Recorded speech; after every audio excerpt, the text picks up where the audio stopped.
नमस्कार समस्त शिशु सेविका प्रार्थी मानक आज आउ एक नया भिडियो स्वागत करुचे। आज भिडियो मु आपण मानक शिशु सेविका नियुक्ति प्रक्रिया विषय डिटेल्स इनफॉरमेशन मु आपण मानक देबी। शिशु सेविका पद पे आपण माने अप्लाई केमती करिवे, डॉक्यूमेंट्स कोन लागिवो, सिलेक्शन केमिति करा जिवो से संपर्क मु आपण मानक सब किछि गोटे गोटे करी कहिबे। आउ चैनल रे जदि नुआ अछंती चैनल को सब्सक्राइब करि नांती तेबे एही वीडियो को गोटे लाइक करबा सह पाखरे आसीथिबा घंटी चिन्ह उपरे आंगुली दबाई ऑल नोटिफिकेशन बेल को ऑन करिकि रखंतु। शिशु सेविकार फॉर्म केबे आवेदन हेबो से वीडियो नोटिफिकेशन सर्वप्रथमे पाइबा पई। तो प्रथम कथा होचे एथि पई योग्यता कोन रहिबो। देखंतु मु आपण मानकु गोटे अंगनवाड़ी रो नोटिफिकेशन स्क्रीन रे देखैछि। अंगनवाड़ी रो योग्यता जहा रहिबो शिशु सेविका पई मध्य सेम क्वालिफिकेशन रहिबो। काहे कि ना शिशु बाटिका रे जो पिला माने पढिबे सही पिला माने आगुरु अंगनवाड़ी रे पढुथिले। शिशु सेविका पई क्वालिफिकेशन +2 पास आउ एथि पई कोनोसी परसेंटेज मागी न पारे। काहे कि ना अंगनवाड़ी रे भी कोनोसी परसेंटेज मागु नाही। आ बयस सीमा जदि देखिबा अंगनवाड़ी रे रहिछि 18 वर्ष रु 35 वर्ष भितर जो मानकर बयस से माने आवेदन करि परिबे। किंतु शिशु सेविका पई 20 रु 42 वर्ष रखि पारे। जेहेतु वर्तमान सुधा कोनोसी नोटिफिकेशन बाहरी नाही तो आमे माने केही कहि परिबा नाही जे केते रखिबो बोली।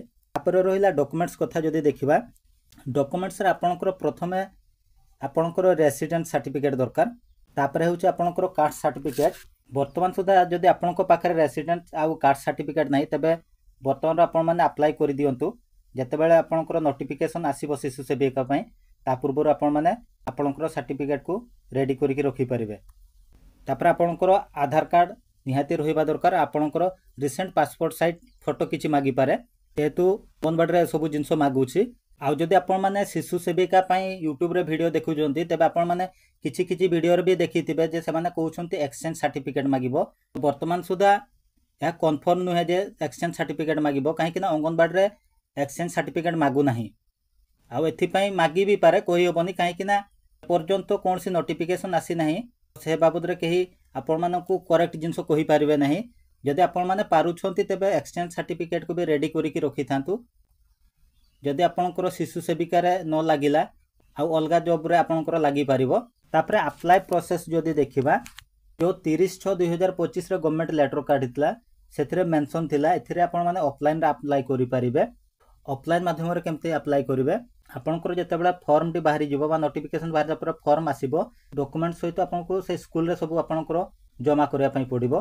तापर सिलेक्शन प्रोसेस जदि देखिबा तापर आपनकर जो अप्लाई डेट रही जेतकी दिन हला पर आपनको गोटे डेट दिया जाइतबो जे आपनकर सिलेक्शन केबे करा जिवो। हुए तो आपनकर कांटेक्ट नंबर भी नहीं पारंती आपण मानको फोन करबे डाकी पारंती।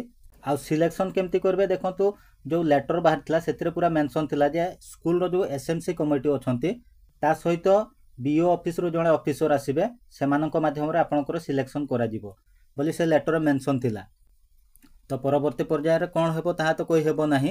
तो मु जेतकी जानिथिली ए बाबद आपण मानकु डिटेल्स रे सब किछि कहिले।